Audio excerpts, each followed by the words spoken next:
Hello and welcome back to the channel. Thank you guys for all your amazing support. We've seen overwhelming growth in the last few days on this channel. You've probably seen the numbers just skyrocketing. Thank you guys for subscribing. Thank you guys for tuning in. I make these videos to inform you of what to look out for and the dangers of and red flags when it comes to dating that I myself didn't realize, and I didn't have an older brother or someone that was a figure in my life point out to me because I grew up thinking that all women were like my mom. And you yourself that's watching this video, just like the thousands of other guys in the comment section that share their stories, grew up in the same situation. And then we had sort of like an extremely violent awakening when we realized the truth about the modern day woman and how she's not sugar and spice and everything nice. And she's probably done some pretty terrible and nasty things to you, just like what happened with me, where you end up going down the rabbit hole of content like this, and probably this is why you ended up finding this video. So what we're going to talk about today is extremely important, and I need you young guys to really pay attention to what I'm about to say. And you older guys that are watching this video, you guys will be able to relate to this as well, and you'll be able to look back on your life and say, hey, you know what? Yeah, when I was younger, I wish I would have listened to this advice as well. You should feel free to share your comments in the comment section below to help these young guys out in the same way that I'm doing it, because I think we need to create a community of guys that are aware of what's going on, because most of the guys that watch this content, we have big hearts, all right? We're loving, caring, affectionate. We have a lot of love to give, but we're also, we're empaths, and we're in a world full of narcissists and people that are out to take advantage of us. We live in a kind of a sick, twisted world at times. And you being a nice guy, a nice person, or the way you were raised thinking that women are like your mom, you're going to end up getting hurt unless people share information like this and you're able to wake up from your days. So that's kind of a side tangent I want to say before we start this video, to just kind of get those older guys active in the comment section below to wake up the younger guys. Anyways, what do you think is the most detrimental thing that a young guy, a young person like you watching this video can face when it comes to dealing with women and dating women, having a girlfriend at a young age, or just in general? What do you guys think that is?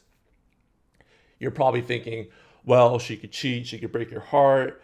Well, it takes up a lot of time, she might cost a lot of money. There's high divorce statistics, so what's the point of even trying if it's just going to end in a divorce or a breakup?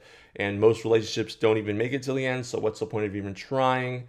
Or most women, once they get with you and they get married to you, they get a ring, they get comfortable and they gain weight and they stop caring and they stop putting effort into the relationship, and you've just basically become a cash cow as a husband just to keep her from not divorcing you because that would be more expensive. While those are all extremely true and terrifying things for any man that's watching this, the most important thing and the most detrimental thing that can happen to a young man, or a man of any age, I should say, but especially when you're young, when you have more energy and you have more time ahead of you, the most detrimental thing, in my experience too, is giving up your mental real estate to a woman that, as the Bible would say, is not equally yoked or in alignment with the direction and the vision that you guys see together as a unit. And she's trying to do her own thing and cause friction in that relationship, which causes a lot of mental stress and anxiety on you watching this. I'm sure you can relate to this. It caused it on me. And I'm going to give you guys a perfect example of how and what I mean by mental real estate, and how when you give up your mental real estate to a woman like this, what it can cause in your life and the downfalls that can happen. Okay, because let's just be honest here. I'm sure all of us can relate to these things that have happened. So a story that happened, and it wasn't even that long ago, is when I first went to college and I was at community college playing basketball, still trying to find my path in life, was an undecided major.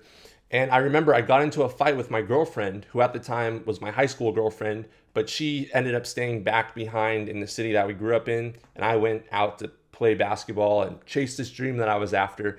So we had a long distance relationship. And I can vividly remember this because we got into a fight the night before. She didn't answer a couple of my calls and my texts. I thought it was weird. Her location or whatever went out on her phone. She said her phone died. we've all been there as guys. So I'm sure a lot of you guys can relate to this. It's the same typical BS story when you know she's out cheating, doing whatever with God knows who, or she's trying to, and she makes up an artificial story about her phone dying. Anyways, you guys get the point. So we got into an argument the night before a huge rivalry week game. It was the biggest one. Our rivals against us are on our home turf. And this is an opportunity for me coming in. I'm a redshirt freshman, so this is like my first year where I'm able to actually play. And I'm really trying to still get more scholarships and offers from universities, because when you're in junior college, that's like the main goal. It's like an extension of high school, obviously. It's junior, it's the little baby version of college, especially as a student athlete. You got to take that serious if you want to go to the next level. And what ended up happening was, because we got into an argument the night before about her location being off and her not answering the texts and the phone calls, etc., and then finally getting back to me later on the next day, right before my game, with some BS excuse like her phone dying, what ended up happening was, during my game, I ended up going to the free throw line. And mind you, let's rewind a little bit. At the beginning of the game, my mindset, and I tried to shift my mindset going into the game to be focused and dialed in to perform my best and be focused on, okay, this is what needs to be done. These are the plays we're going to run.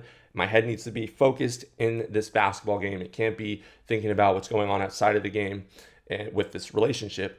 But because my mental real estate, just like when you put a house on a property, it takes up that space. She put her mental real estate, her property of, just the arguments and the BS that she was telling me in my mind. Like, it took up a little section of space in my mind that I needed at that moment to win the game and to keep my head in the game. And that's what I mean by mental real estate. It's literally her putting a property of frustration, of lies, deceit, head games, BS, you guys know, and it was taking up my thinking. So what ended up happening was, my head was out of the game the whole time. I mean, I dropped some critical passes. I was a power forward. So a lot of times the point guard will drive down the lane or the center of the basket, for those of you guys that don't play basketball, and I will be on either side of the key, which is what we call, which is right underneath the basket, and my hands are supposed to always be ready, and I'm supposed to be able to catch pretty hard passes, because the point guard's going down, the defense collapses in from either side, and I'm underneath the basket, and he has to make a quick second decision to either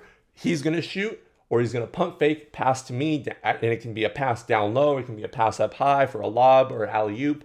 Whatever it is, I have to be ready. And because my mental real estate was taken up by the 304, I ended up dropping the damn pass multiple times. I played terrible, and I had scouts there watching. And because of that decision, what ended up happening later on is, like, I fouled, I went to the free throw line, and I need to hit 2 free throws to win the game. So I go to the line, dribbling, spin the ball. And instead of thinking about all the hours and countless repetitions of me sinking those free throws during practice, all I can think about is, what is my girlfriend doing right now that I'm playing? What has she been doing during all these games, which can sometimes be like 2.5 to 3 hours where I'm not on my phone?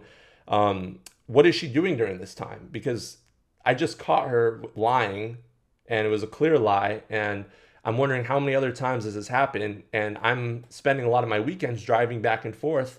So how much of my time am I wasting? And I'm supposed to be focused, mind you, on making this free throw during the damn end of the game. So my mind's all over the place. She's taking up the mental real estate in my head.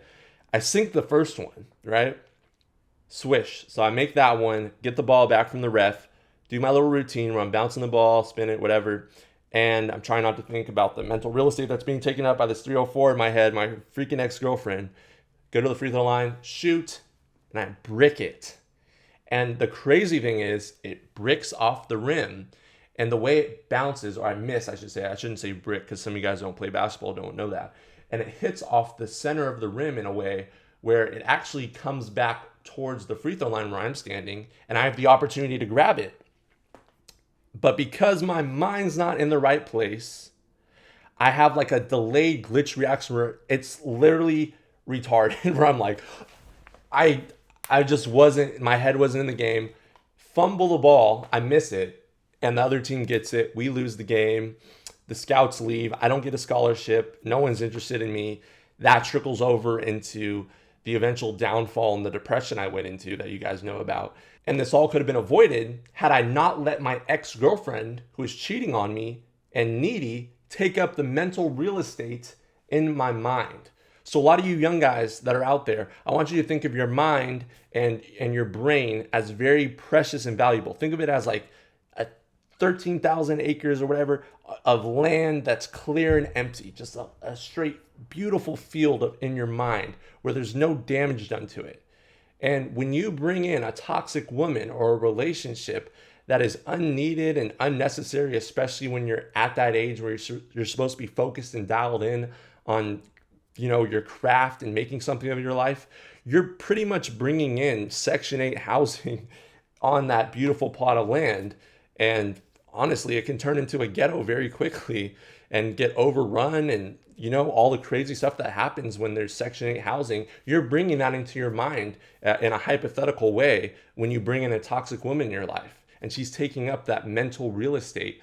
So it prevents you from doing what you need to do when you're young, when you have all this energy to burn and you have the resources to do so, and you're not necessarily tied down with kids and a wife yet, and these bills and insurance companies and taking care of all these people. You're young and you have that mental real estate to do and focus and build tall, strong structures in your mind instead of letting in this Section 8 housing from this toxic relationship. So my advice to you guys is to set a boundary, not just with women, but anyone that takes up mental real estate in your mind while you're trying to build and reach your goals when you're young.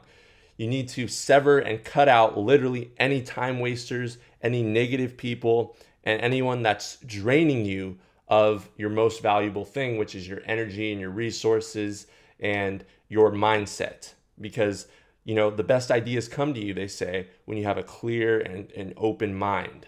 And if you're constantly dealing with like, where's my girlfriend? Like, I wonder what she's doing, like who she's with, and you're constantly just in the headspace I was in, you're not going to be able to focus and discipline yourself enough to become creative and expand and do what you need to do in this life to accomplish your dreams and your goals. Or if you do, it'll take you longer. So don't do what I did. Make sure that your mental real estate is not taken up by a toxic woman.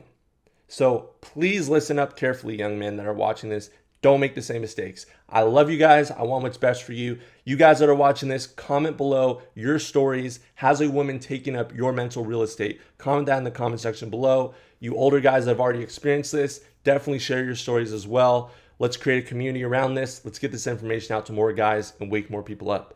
Drop a like on the video if you enjoyed it and want to spread this message. Subscribe if you're new. I'll see you guys next time. Have a good one.